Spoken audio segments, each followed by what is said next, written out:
박도현은 68세였다.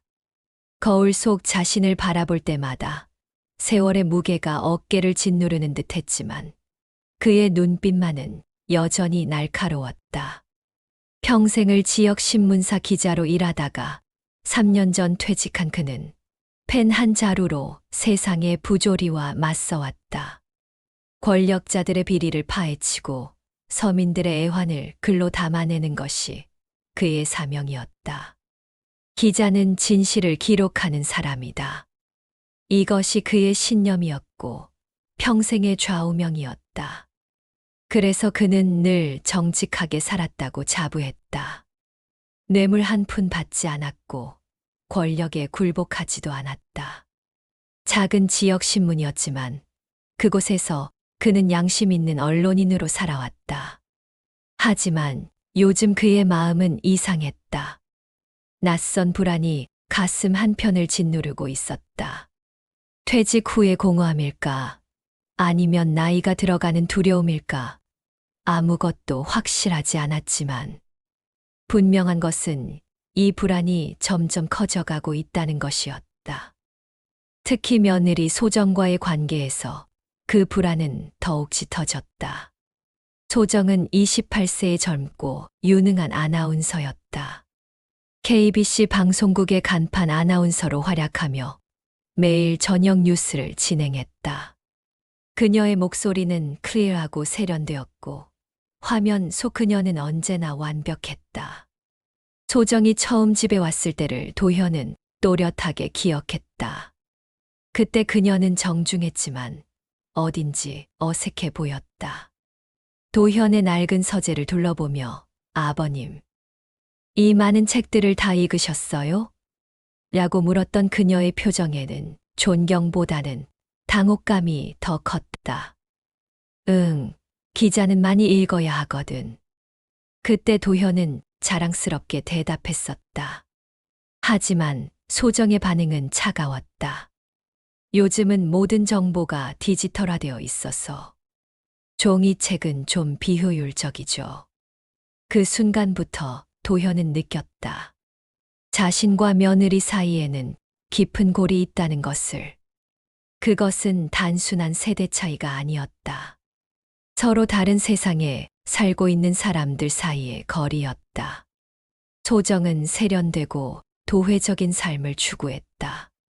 그녀의 인스타그램에는 고급 레스토랑에서의 식사, 명품 가방, 예술 전시회 관람 등의 사진들로 가득했다.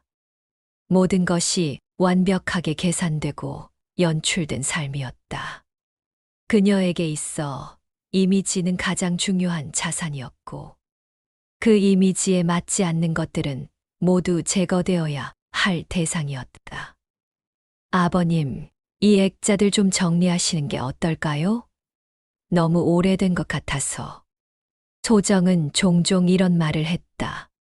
도현이 아끼는 오래된 가족 사진들, 기자 시절의 상장들, 아내 영숙이 생전에 좋아했던 도자기들. 그녀에게는 모두 9세대의 흔적일 뿐이었다. 그리고 그 9세대의 흔적들을 집안에서 지우고 싶어 했다. 도현은 처음에는 이해하려 노력했다. 젊은 사람들은 다를 수 있다고, 시대가 변했다고 스스로를 달랬다. 하지만 점점 그 다름이 자신에 대한 거부감으로 느껴지기 시작했다. 그리고 오늘 그 불안이 현실이 되었다. 점심을 먹고 난 후 도현은 습관적으로 스마트폰을 들었다. 아들이 선물해준 핸드폰이었지만 여전히 서툴렀다. 그러다 우연히 소정의 SNS 계정을 보게 되었다. 아들 재민이 가끔 보여주곤 했기 때문에 어떻게 들어가는지는 알고 있었다. 화면에는 화려한 사진이 올라와 있었다. 고급 호텔의 연회장 사진이었다. 황금빛 샹들리에가 찬란하게 빛나고 하얀 장미로 장식된 테이블들이 우아하게 배치되어 있었다. 우리 할인이의 첫 번째 생일 파티 준비 중입니다. 최고의 순간을 만들어 드리겠습니다. 샵 할인 돌잔치, 샵 호텔 파티, 샵 프리미엄 돌잔치. 게시글 아래에는 수많은 댓글들이 달려 있었다. 방송국 동료들, 대학 친구들, 각종 인플루언서들. 모두가 축하 인사를 남기고 있었다. 도현은 천천히 스크롤을 내렸다. 파티 세부 사항들이 적혀 있었다. 날짜, 시간, 장소, 심지어 드레스 코드까지. 모든 것이 세심하게 계획되어 있었다. 그런데 이상했다. 분명히 손녀 할인의 돌잔치인데 정작 할아버지인 자신에게는 아무런 연락이 없었다. 언제 어디서 하는지도 모르고 있었던 것이다. 도현은 다시 한번 게시글을 읽어봤다. 혹시 자신이 놓친 부분이 있나 싶어서. 하지만 아무리 봐도 자신에 대한 언급은 없었다. 내 이름이 빠졌구나. 짧은 문장이 중얼거리듯 흘러나왔다. 그런데 그 짧은 문장이 가슴 깊숙이 꽂혔다. 마치 날카로운 송곳으로 심장을 찌르는 듯한 아픔이었다. 도현은 손떨림을 느꼈다. 68년을 살아오면서 이런 감정은 처음이었다. 분노도 아니고 슬픔도 아닌 형언하기 어려운 감정이었다. 모멸감이라고 해야 할까? 자신의 존재가 부정당하는 듯한 느낌이었다. 기자로 살면서 수많은 어려움을 겪었다. 권력자들의 협박도 받았고, 때로는 생명의 위험도 느꼈다. 하지만 그때는 두렵지 않았다. 진실을 위한 싸움이었기 때문이다.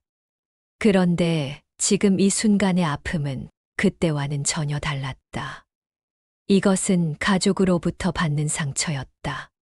손녀 할인이의 얼굴이 떠올랐다. 가 태어났을 때부터 지금까지 도현은 할인이를 무척 사랑했다. 매주 장난감을 사주고 함께 공원에서 시간을 보내는 것이 그의 유일한 낙이었다. 그런데 그 할인이의 인생에서 가장 중요한 순간 중 하나인 돌잔치에서 자신이 제외되었다는 것이 믿어지지 않았다. 도현은 자리에서 일어나 서재로 갔다. 벽면 가득한 책들과 오래된 타자기, 그리고 각종 상장들이 그를 맞이했다. 이 모든 것들이 그의 삶의 흔적이었다. 하지만 며느리 소정에게는 치워야 할 9세대의 유물일 뿐이었다. 책상 위에는 오래된 달력이 놓여 있었다. 도현은 여전히 종이 달력을 고집했다. 디지털보다는 직접 손으로 쓰고 표시하는 것이 더 확실하다고 믿었기 때문이다. 달력을 넘겨 할인이의 생일이 있는 날을 찾았다. 3월 18일. 이틀 후였다. 그 날짜 위에는 아무것도 적혀 있지 않았다. 당연했다. 초대받지 못했으니까. 도현은 서랍에서 빨간 볼펜을 꺼냈다. 늘 기록해온 기자 출신답게 그는 이 순간을 기록하고 싶었다. 아니, 기록해야만 했다. 이것은 단순한 실수가 아니라 명백한 배제였기 때문이다. 3월 18일 칸에 또박또박 썼다. 초대 없음. 빨간 글씨가 하얀 종이 위에서 선명하게 드러났다. 마치 상처에서 흐르는 피처럼 붉었다. 그 글씨를 바라보며 도현은 깊은 한숨을 쉬었다. 68년의 인생에서 이런 굴욕을 당할 줄은 몰랐다. 평생을 진실을 추구하며 살아온 자신이 정작 가족들에게는 진실을 말할 수도 들을 수도 없는 존재가 되어버린 것이다. 창밖으로 저녁 해가 지고 있었다. 붉은 노을이 하늘을 물들이고 있었지만 도현의 마음은 그보다 더 어둠이 내려앉고 있었다. 그는 다시 한번 달력의 그 날짜를 바라봤다. 초대 없음. 이 세 글자가 그의 새로운 현실이었다. 그리고 이것이 앞으로 시작될 이야기의 첫 페이지였다. 사흘이 지났다. 도현은 그 사이 잠을 제대로 이루지 못했다. 밤마다 천장을 바라보며 뒤척이다가 새벽이 되어서야 간신히 잠들곤 했다. 달력에 초대 없음이라는 빨간 글씨가 자꾸만 눈앞에 어른거렸다. 혹시 내가 착각한 건 아닐까? 처음 하루 이틀은 이런 생각도 했다. 며느리가 깜빡한 것일 수도 있고 아들이 나중에 따로 연락할 계획인지도 모른다고 스스로를 달랬다. 하지만 시간이 갈수록 그 희망은 점점 작아져 갔다. 도현은 거실 소파에 앉아 휴대폰을 들었다 놨다를 반복했다.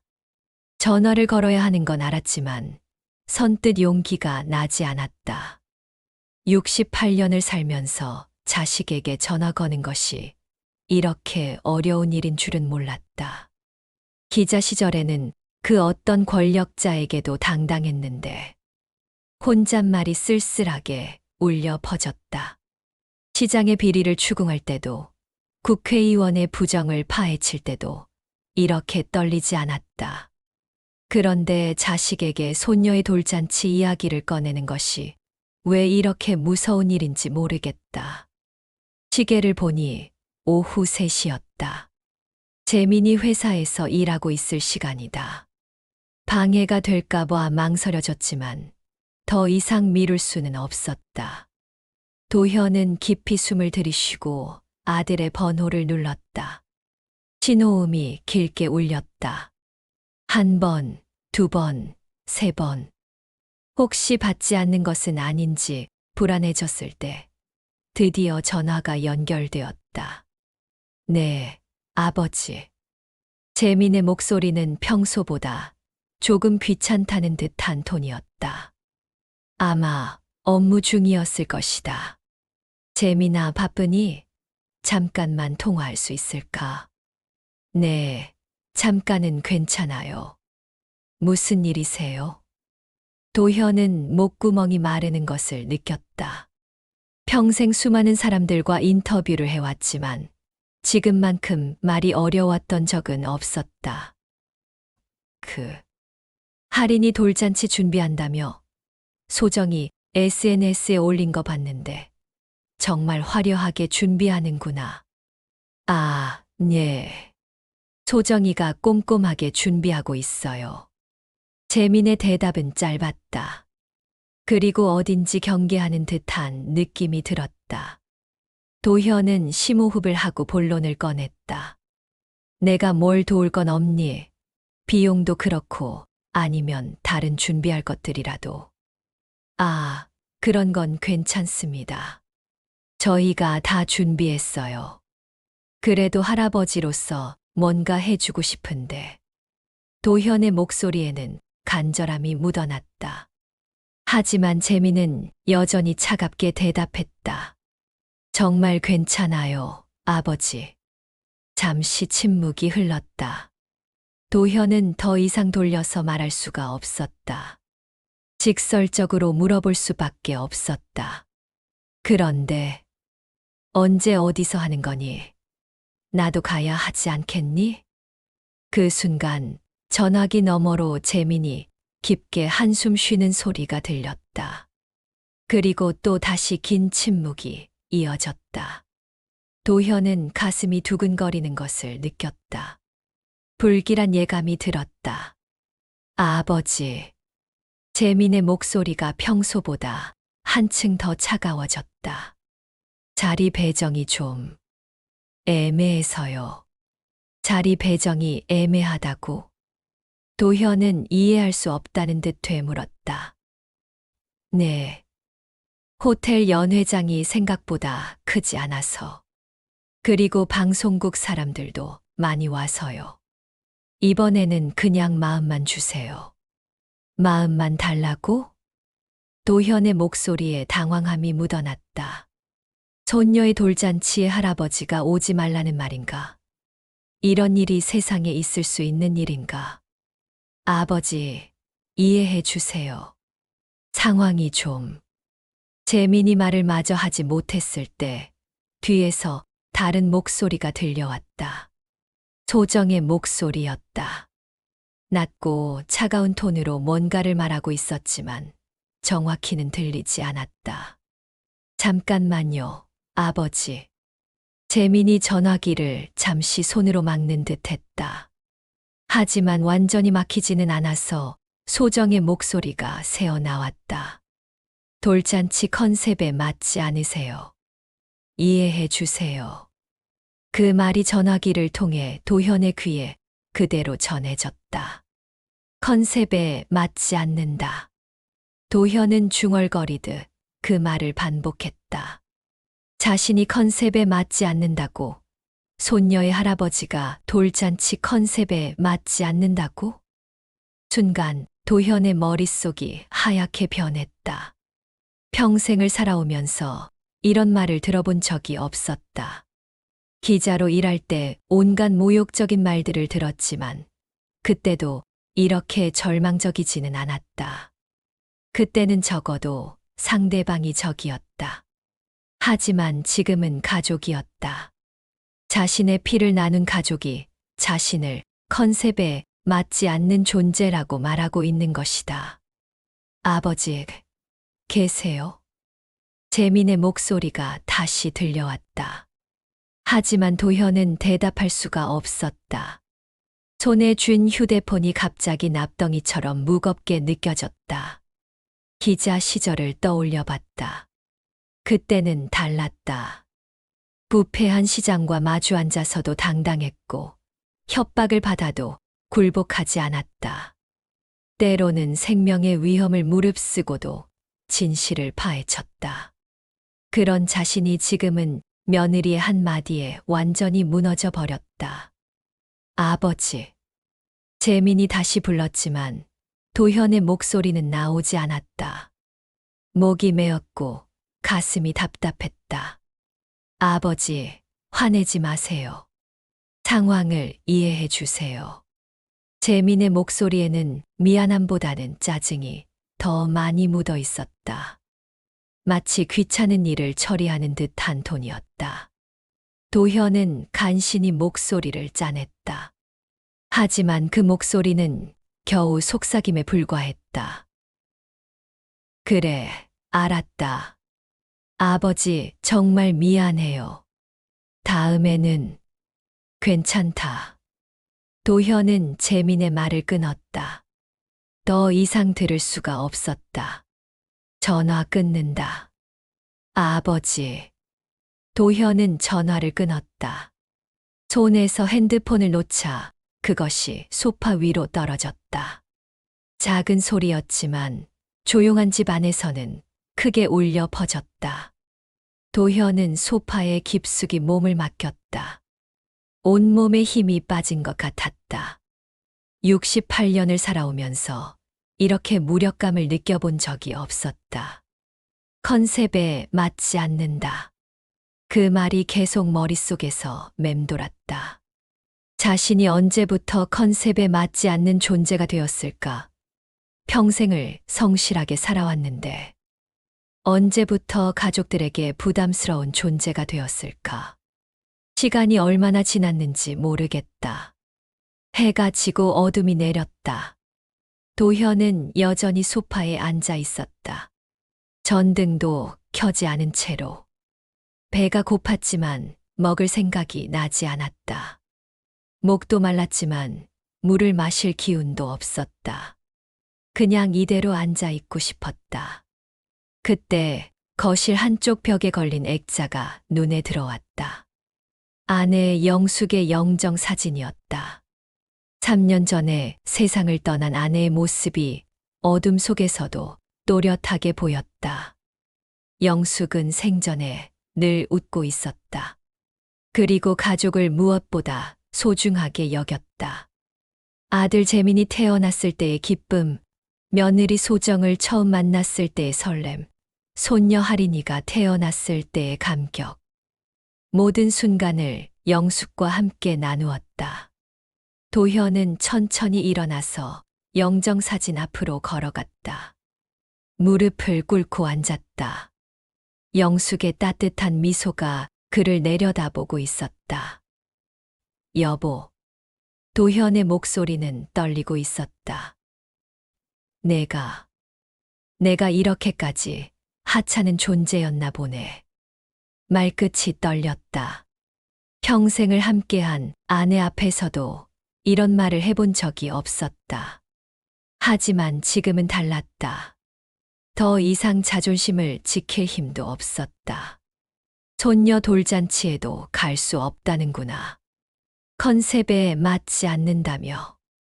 도현은 고개를 떨어뜨렸다. 오래된 안경 렌즈 위로 뜨거운 것이 떨어졌다. 눈물이었다. 68년을 살면서 울어본 적이 많지 않았다.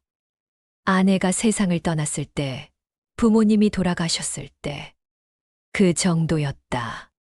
하지만 지금의 눈물은 그때와도 달랐다. 이것은 절망의 눈물이었다. 여보, 나는 뭘 잘못한 걸까?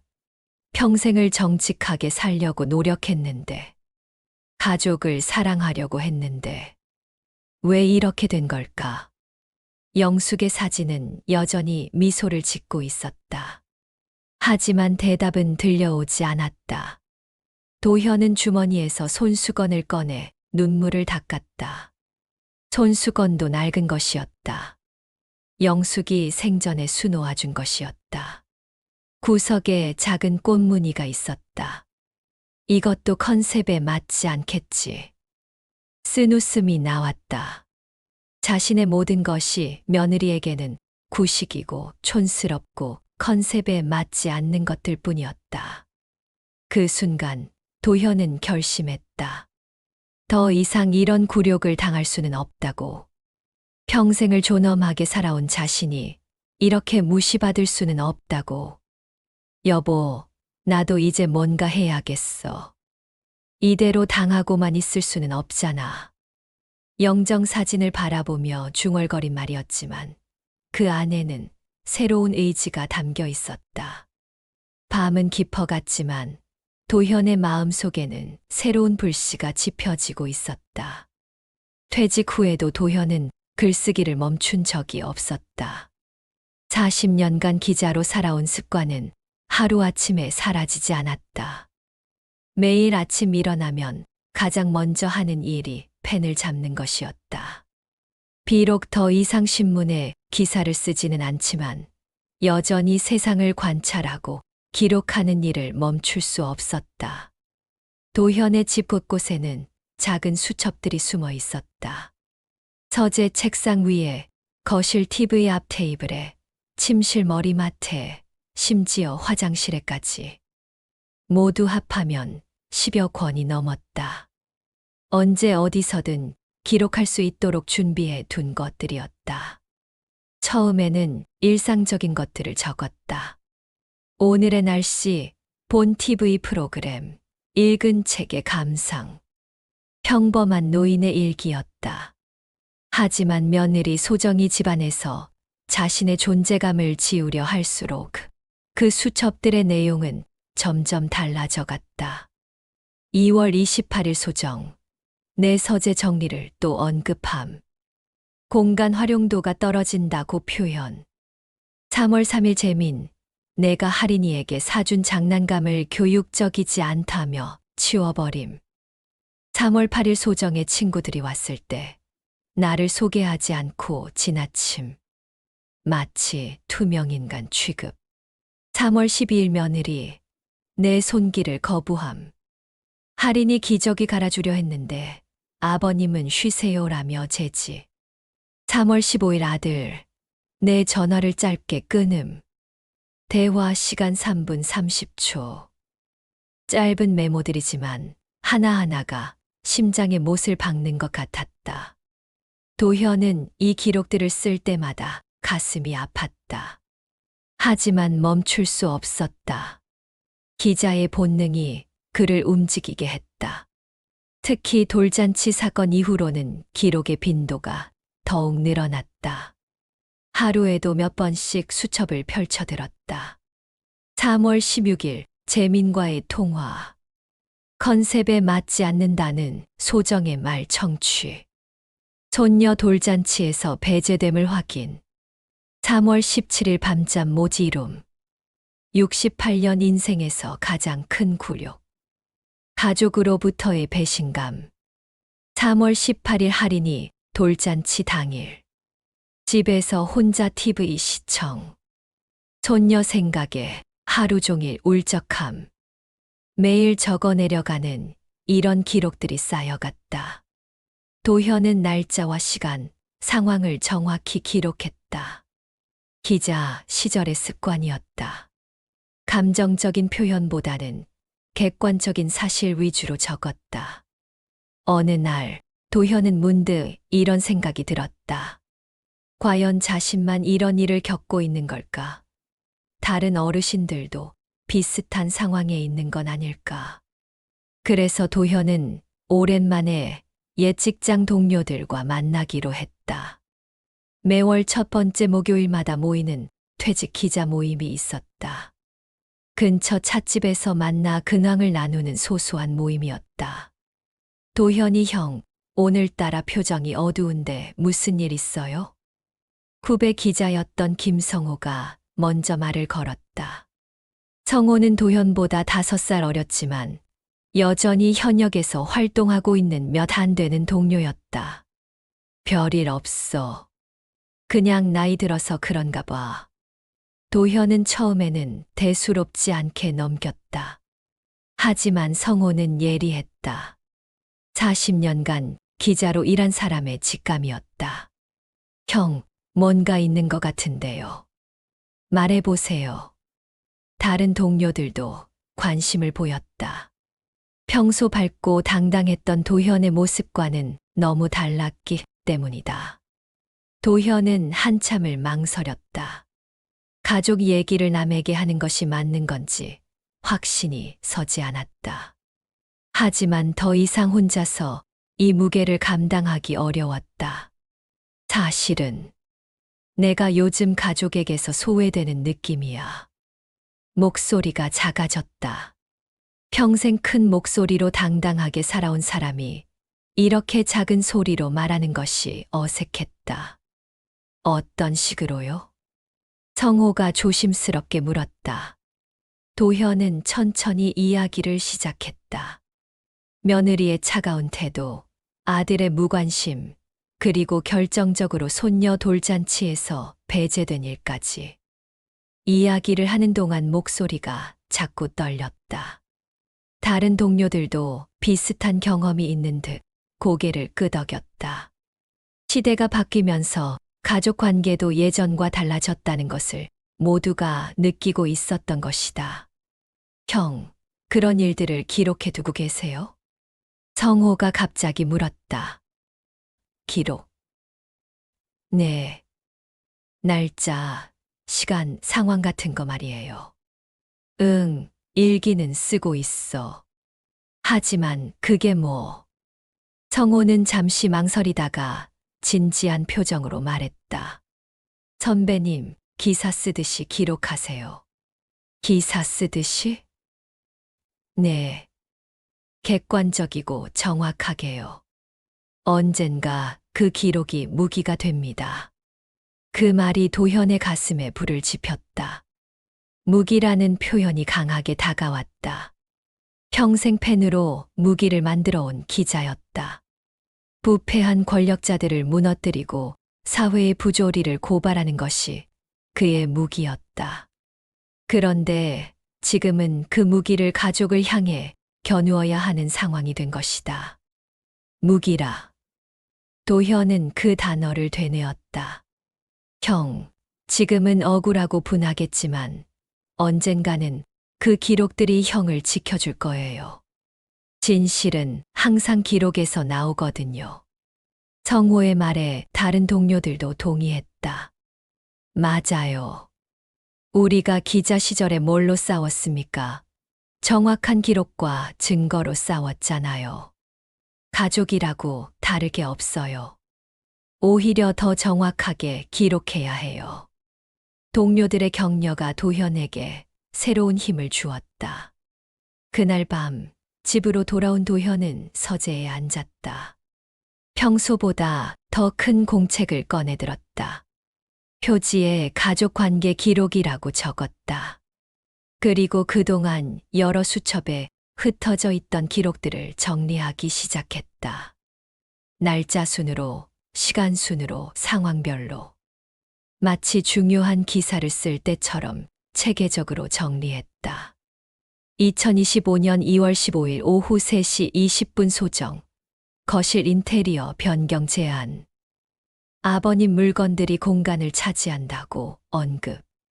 구체적으로 아내의 유품인 도자기, 화분과 기자 시절 상장들을 지목함. 2025년 2월 22일 오전 11시 할인이와 놀아주려 했으나 소정이 아이가 피곤해한다며 제지. 실제로 할인이는 웃고 있었으며 놀고 싶어하는 기색이 역력했음. 2025년 3월 5일 저녁 7시 30분 가족 저녁 식사 자리에서 내 의견 무시. 할인이 교육 방침에 대한 조언을 했으나 요즘 육아는 다르다며 일축당함. 기록을 정리하면서 도현은 새로운 사실을 발견했다. 이런 일들이 우연이 아니라는 것이었다. 체계적이고 지속적으로 자신을 배제하려는 패턴이 보였다. 며느리의 차가운 말투, 아들의 침묵과 회피, 손녀와의 접촉 차단. 모든 것이 계획적으로 보였다. 이건 단순한 세대 차이가 아니야. 도현은 중얼거렸다. 기자의 직감이 작동했다. 뭔가 더 깊은 이유가 있을 것 같았다. 그는 며느리의 차가운 말투를 다시 기록했다. 2025년 3월 16일 돌잔치 컨셉에 맞지 않으세요? 라는 발언. 이는 단순한 공간 문제가 아닌 나의 존재 자체를 부정하는 발언으로 해석됨. 아들의 침묵도 기록했다. 재민의 반응 분석 아내 소정의 의견에 전적으로 동조. 아버지와 아내 사이에서 아내 편을 선택하는 것이 일관된 패턴. 그리고 자신이 느낀 모멸감도 빠짐없이 적어 내려갔다. 주관적 감정 기록 68년 인생에서 경험한 가장 큰 굴욕감. 가족으로부터의 배신감은 타인으로부터의 모욕보다 수십 배 아픔. 이 모든 것들이 단순한 메모가 아니었다. 언젠가 증거로 남길 수 있는 생생한 증언이었다. 법정에서 증거 능력을 갖출 수 있을 만큼 정확하고 객관적인 기록이었다. 도현은 밤늦게까지 기록을 정리했다. 한 장 한 장 넘길 때마다 가슴이 아팠지만 동시에 묘한 쾌감도 느껴졌다. 이것은 자신을 지키는 방법이었다. 더 이상 당하기만 하는 무력한 노인이 아니라 진실을 무기로 싸울 수 있는 기자로 돌아가는 기분이었다. 내가 기자였다는 걸 잊고 있었구나. 도현은 혼잣말을 했다. 퇴직했다고 해서 기자 정신까지 퇴직한 것은 아니었다. 여전히 그에게는 진실을 추구하고 부당함에 맞서는 DNA가 흐르고 있었다. 그날 밤부터 도현의 기록은 더욱 치밀해졌다.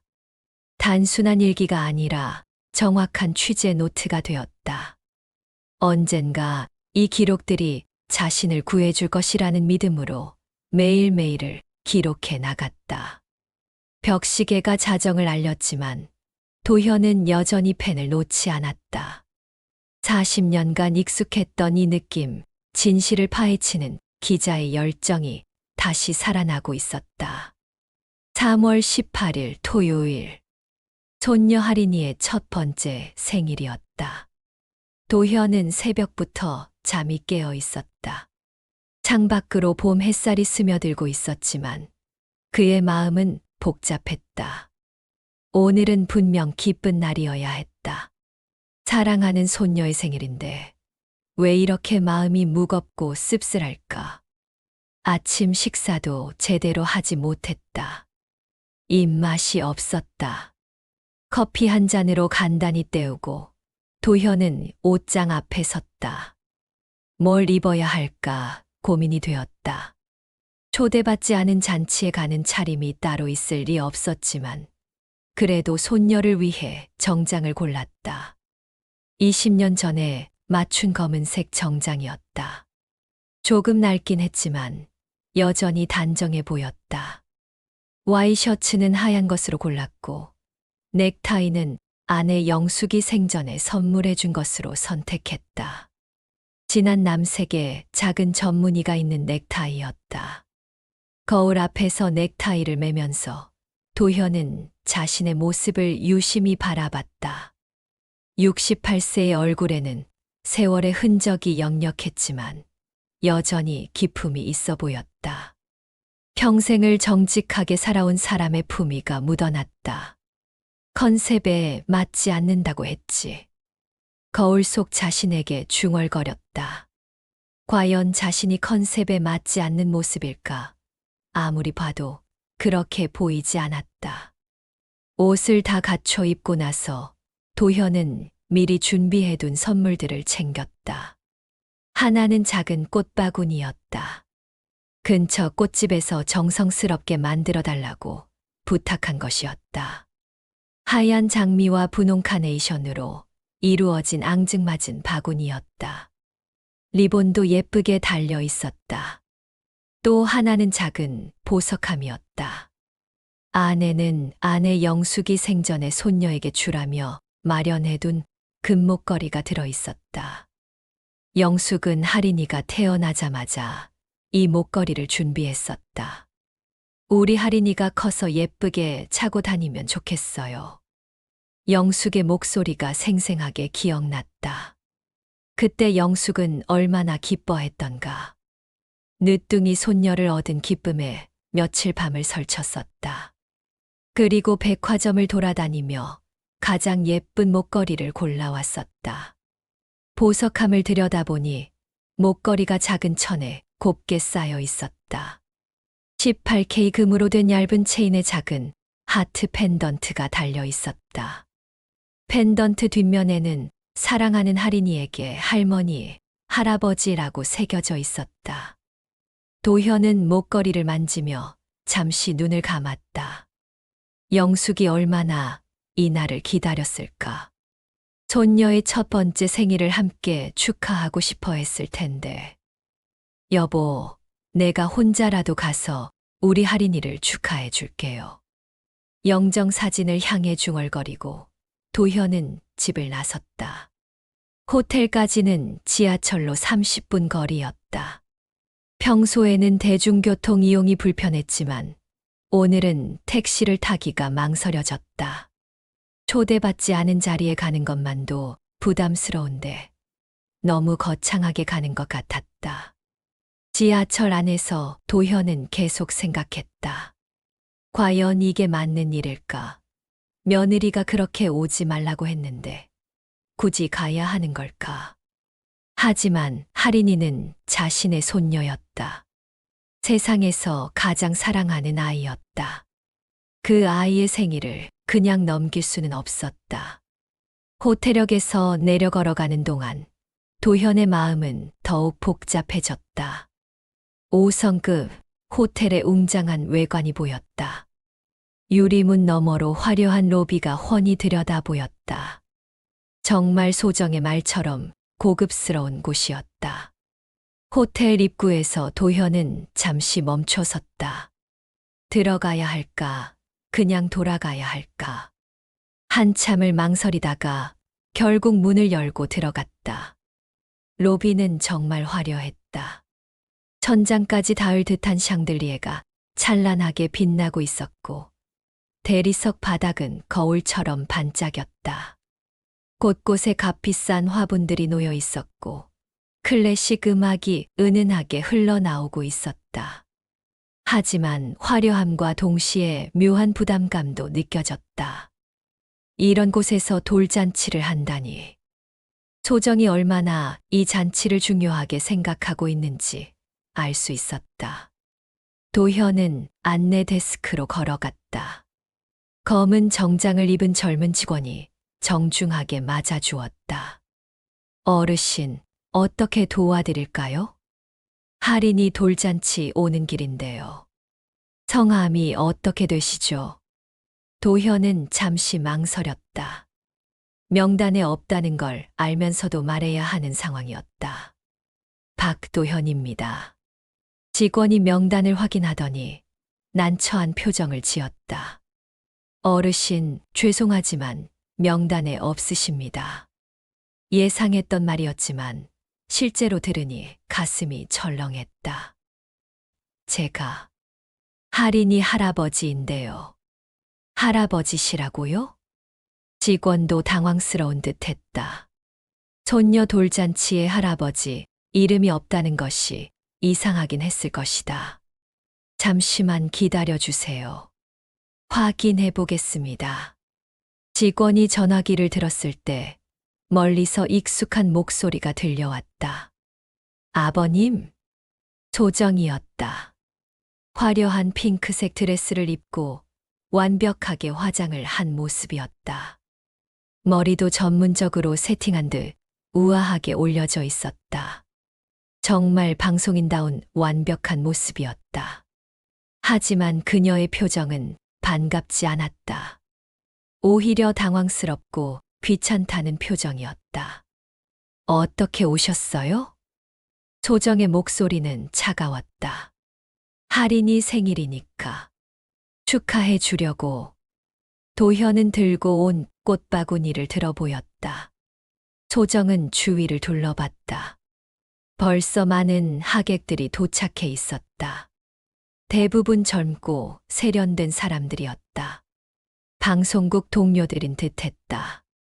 모두가 이쪽을 쳐다보고 있었다.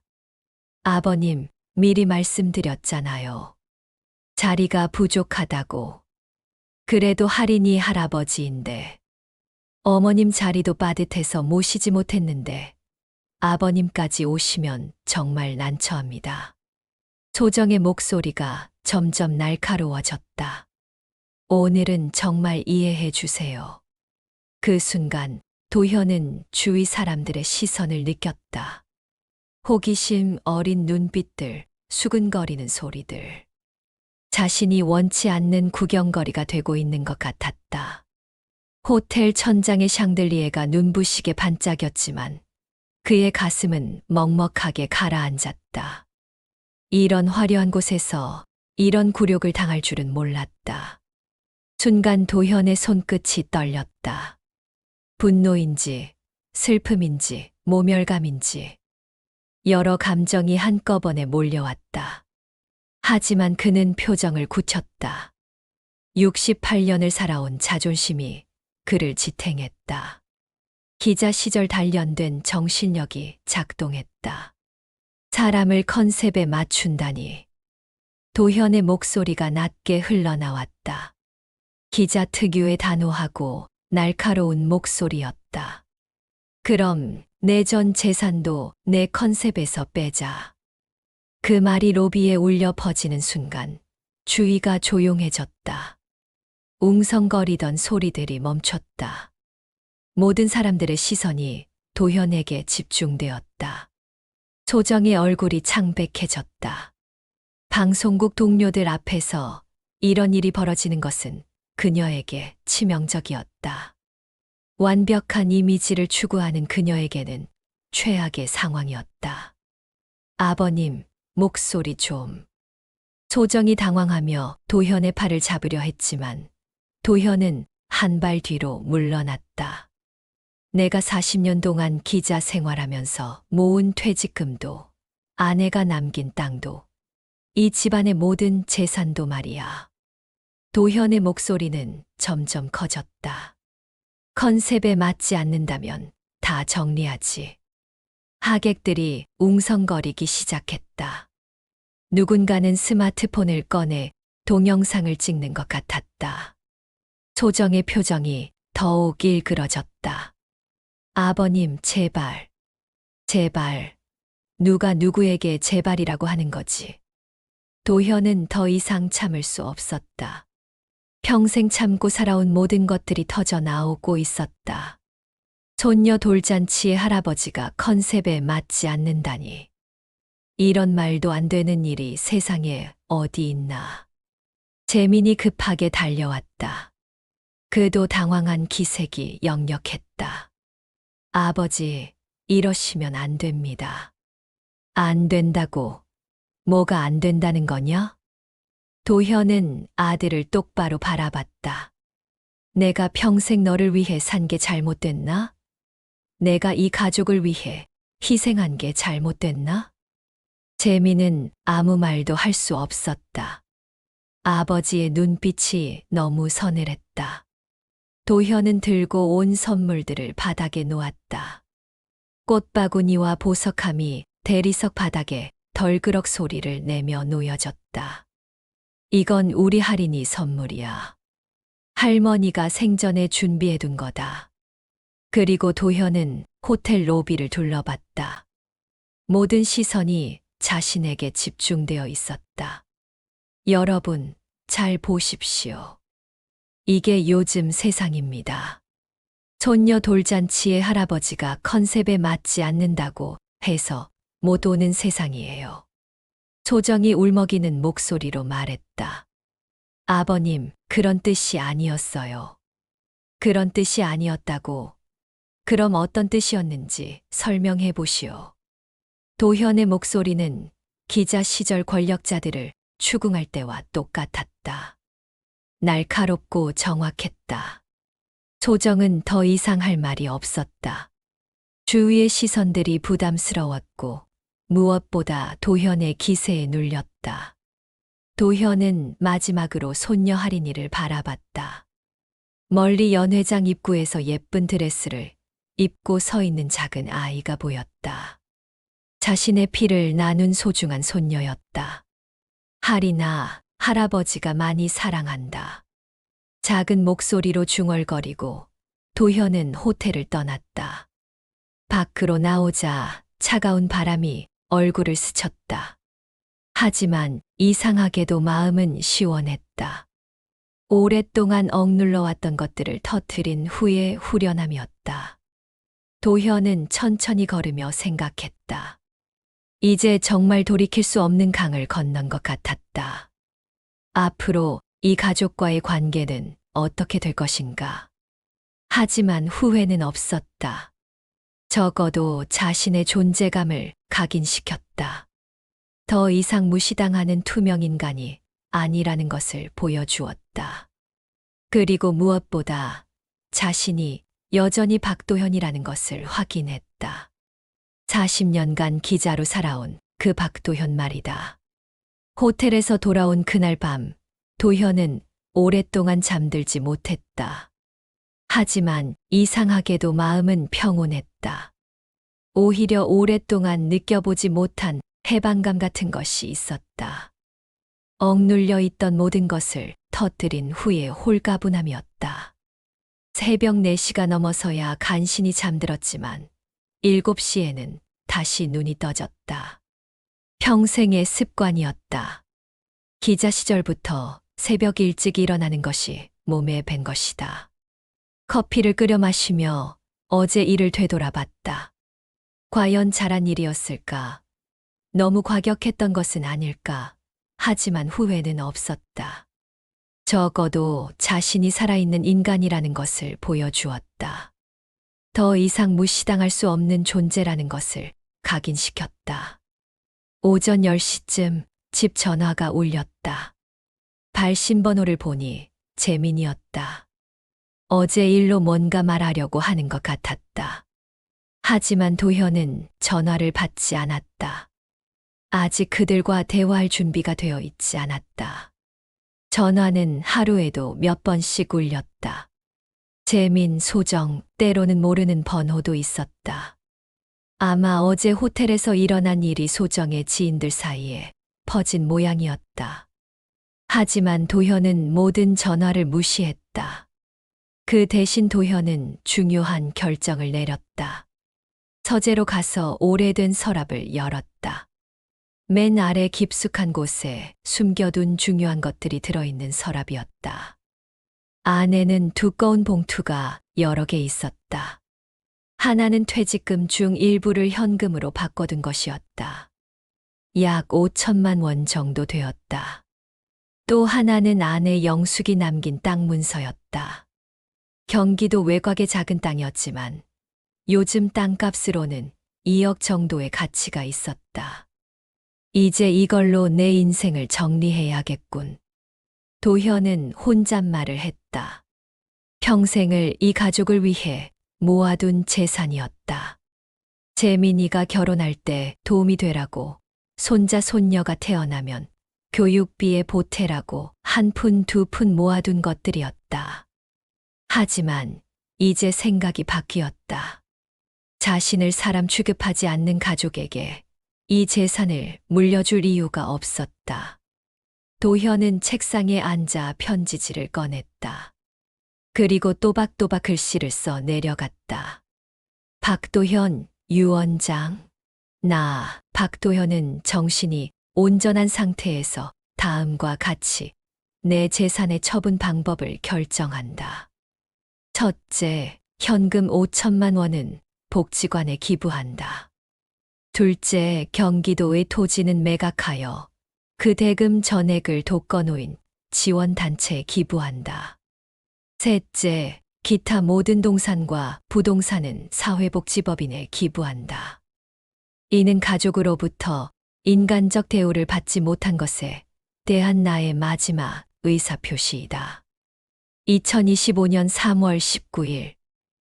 박도현. 편지를 다 쓰고 나니 마음이 한결 가벼워졌다. 이제 정말로 자유로워진 기분이었다. 더 이상 가족들의 눈치를 볼 필요도, 그들의 미래를 걱정할 필요도 없었다. 그 유언장을 봉투에 넣고 도장을 찍었다. 그리고 변호사 사무소에 연락해서 정식으로 공증을 받기로 했다. 3일 후인 3월 22일, 드디어 아들과 며느리가 집으로 찾아왔다. 어제 일에 대해 사과하러 온 것인지, 아니면 다른 이유가 있는 것인지 알 수 없었지만 도현은 이들을 맞이했다. 거실로 들어온 재민과 소정의 표정은 어두웠다. 특히 소정은 평소의 당당한 모습과는 달리 위축되어 보였다. 아마 호텔에서 벌어진 일이 그녀에게는 큰 충격이었을 것이다. 아버지. 재민이 먼저 입을 열었다. 지난번 일은 정말 죄송합니다. 무엇이 죄송하다는 거냐? 도현은 담담하게 물었다. 아버지를 초대하지 않은 것, 그리고 호텔에서. 그 일 말이냐. 도현은 의자에 편안히 앉았다. 그런데 그게 정말 잘못된 일이라고 생각하냐? 재민은 대답하지 못했다. 소정은 고개를 숙이고 있었다. 솔직히 말해보거라. 너희는 정말로 미안하다고 생각하는 거냐? 아니면 다른 이유가 있는 거냐? 도현의 목소리는 차분했지만 날카로웠다. 기자 시절 인터뷰할 때의 톤이었다. 재민이 어색하게 웃으며 말했다. 아버지, 그런 게 아니라 우리가 잘못 생각했어요. 앞으로는 이런 일이 없을 거예요. 앞으로? 도현이 되물었다. 네, 앞으로는 모든 가족 행사에 모시겠습니다. 그래서 화해하고 예전처럼 지내면 좋겠어요. 재민의 목소리에 간절함이 묻어났다. 하지만 도현은 그 간절함이 진심에서 나온 것인지 의심스러웠다. 예전처럼 지내자고. 그럼 아버지, 재산도 예전처럼 관리해 주실 거냐? 그 순간 재민과 소정의 표정이 미묘하게 변했다. 역시 그런 이유가 있었던 것이다. 아버지, 그런 뜻이 아니에요. 소정이 처음으로 입을 열었다. 정말 미안해요. 제가 너무 철없이 행동했어요. 철없이. 도현은 쓴웃음을 지었다. 컨셉에 맞지 않는다고 한 게 철없는 행동이었다는 거냐? 그건 정말 잘못된 표현이었어요. 표현이 잘못된 게 아니라 생각이 잘못된 거 아니냐? 도현의 목소리가 점점 단호해졌다. 솔직히 말해보거라. 너희는 내가 언제까지 살 거라고 생각하고 있느냐? 갑작스러운 질문에 두 사람은 당황했다. 아버지, 왜 갑자기 그런 말씀을? 대답해보거라. 5년, 10년, 아니면 더 오래? 아버지, 건강하게 오래오래 사셔야죠. 재민이 얼른 대답했지만 그 말에는 진정성이 없었다. 도현은 일어나서 서재로 갔다가 봉투 하나를 들고 왔다. 이게 뭔지 아느냐? 뭔가요? 내 유언장이다. 두 사람의 얼굴이 창백해졌다. 유언장요? 그래. 며칠 전에 써둔 거다. 도현은 봉투를 테이블에 놓았다. 혹시 궁금하면 열어봐도 좋다. 재민이 떨리는 손으로 봉투를 열었다. 유언장을 읽는 동안 그의 얼굴은 점점 더 하얘졌다. 아버지, 이게 무슨... 읽어봤으니 알겠지만 내 모든 재산은 복지관과 사회복지단체에 기부하기로 했다. 소정이 놀란 목소리로 말했다. 아버님, 농담이시죠? 농담으로 유언장을 쓸 사람이 어디 있겠느냐. 하지만 땅은 저희가 상속받아야 하는 거 아닌가요? 소정의 본심이 드러났다. 역시 재산 때문이었다. 상속받아야 한다고 누가 그렇게 정했느냐? 법적으로. 법적으로는 내가 원하는 대로 처분할 권리가 있다. 도현은 단호하게 말했다. 그리고 사람 대접도 못 받는데 무슨 노후를 맡기겠다는 거냐? 아버지, 저희가 책임질게요. 정말로요. 재민이 간절히 매달렸다. 책임진다고. 어떻게? 모든 것을 바꿔드릴게요. 진짜로 가족처럼. 가족처럼? 도현이 끼어들었다. 우리 원래 가족 아니었나? 그런데 왜 가족처럼 해주겠다는 거냐? 재민은 할 말이 없었다. 도현은 다시 서재로 가서 또 다른 봉투를 가져왔다. 이건 뭔지 아느냐? 또 무엇인가요? 복지관 기부 서류다. 내일 가서 정식으로 절차를 밟을 예정이다. 아버지, 제발. 제발. 누가 누구에게 제발이라고 하는 거냐? 도현의 목소리에 분노가 섞였다. 호텔에서 내가 제발이라고 했을 때는 어쨌느냐? 컨셉에 맞지 않는다며 쫓아내지 않았느냐? 소정이 울먹이며 말했다. 정말 죄송해요. 다시는 그런 일 없을 거예요. 다시는 그럼 이미 끝난 건 어쩔 거냐? 도현은 책상 서랍에서 두꺼운 공책을 꺼냈다. 그동안 기록해온 모든 것들이 담긴 공책이었다. 이게 뭔지 아느냐? 뭔가요? 너희들이 나를 어떻게 대했는지 기록한 것이다. 공책을 펼쳐 보이자 빼곡하게 적힌 글씨들이 드러났다. 2월 15일부터 오늘까지 너희가 나에게 한 모든 말과 행동을 기록해뒀다. 재민과 소정은 충격을 받은 듯했다. 이 모든 기록이 거짓말이냐? 두 사람은 대답할 수 없었다. 도현은 공책을 덮고 깊게 숨을 들이쉬었다. 내가 40년 동안 기자를 했다. 글로 세상을 바꾸지 못했지만 내 마지막 기록만큼은 확실하게 남기겠다. 그리고 그는 벽난로 앞으로 갔다. 성냥을 켜서 공책에 불을 붙였다. 아버지, 뭐 하시는 거예요? 재민이 급하게 일어났지만 도현은 막았다. 이제 됐다. 더 이상 피해자로 살지 않겠다. 공책이 활활 타오르며 종이 조각들이 흩날렸다. 그동안의 모든 분노와 슬픔이 불꽃과 함께 사라져갔다. 이제 나는 더 이상 피해자가 아니다. 도현은 불꽃을 바라보며 중얼거렸다. 내 삶의 기자는 바로 나 자신이다. 그 순간 창밖으로 노을이 붉게 물들어갔다. 석양빛이 거실을 따뜻하게 비추었다. 재민과 소정은 아무 말도 할 수 없었다. 그들이 알던 순한 아버지, 착한 시아버지는 더 이상 존재하지 않았다. 대신 당당하고 단호한 한 인간이 그 자리에 서 있었다. 너희들은 이제 가거라. 도현의 목소리는 차분했지만 확고했다. 내일부터는 내 방식대로 살겠다. 아버지, 갈 때는 열쇠도 놓고 가거라. 더 이상 이 집의 마음대로 드나들 필요 없을 테니까. 재민이 떨리는 목소리로 말했다. 정말 돌이킬 수 없는 건가요? 도현은 창밖의 노을을 바라보며 대답했다. 돌이킨다는 건 원래 상태로 되돌아간다는 뜻이다. 하지만 우리는 애초에 가족이었던 적이 없었다. 그러니 돌이킬 것도 없다. 그의 눈가에는 슬픔 대신 오랜만에 단단한 빛이 깃들어 있었다.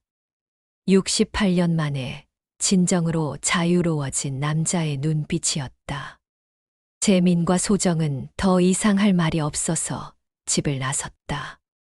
그들이 문을 닫고 나가는 소리가 들렸지만 도현은 돌아보지 않았다. 혼자 남은 거실에서 도현은 여전히 타오르는 작은 불꽃을 바라봤다. 그동안의 모든 기록들이 재가 되어가고 있었다. 하지만 이상하게도 마음은 가벼웠다. 여보, 아내 영숙의 영정사진을 바라보며 중얼거렸다.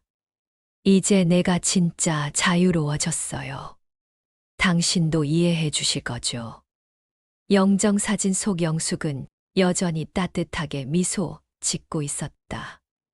마치 남편의 결정을 지지해 주는 것 같았다.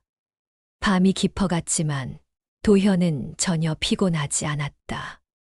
오히려 오랫동안 느껴보지 못한 평온함이 마음을 채우고 있었다. 68년 만에 처음으로 그는 진정으로 자신의 삶의 주인이 된 것 같았다.